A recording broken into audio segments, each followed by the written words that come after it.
We're going to be going over the most basic rules for motorcycle riding. You know, what are they? Well, first and foremost, just don't speed. That's going to be a big problem. A lot of people speed when they get on the motorcycle. It's very easy with the twist of the wrist.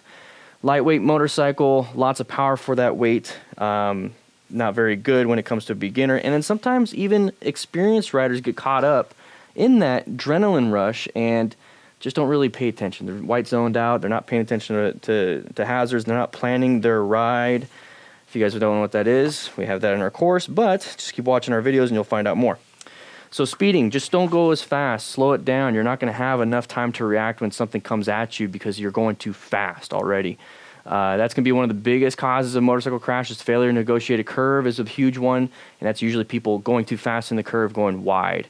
Another one is us striking other objects, so going too fast, coming up to an intersection, going in, just basically anything like a pothole. We're going to strike something because we didn't have enough time to swerve or enough time to brake in time.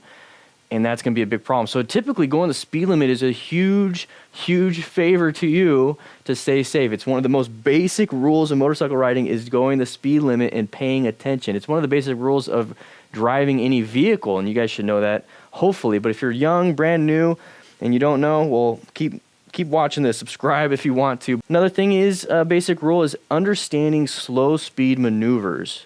Almost like it's second nature. It's going fast is one thing. All you're doing is just doing slow speed stuff faster.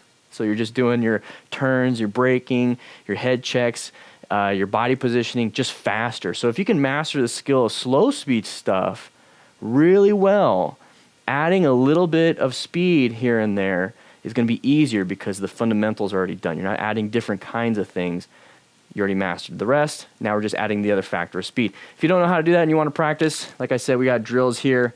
Lots and lots of drills, 20 drills from beginner to expert mode, extremely difficult to very easy and back and forth. See if you can go fast, see if you can go slow, see if you can master these. But check it out. Links in the description. Grab yourself a Smart Rider drill booklet. But those are some of the basic rules of motorcycle riding. I'll see you guys around.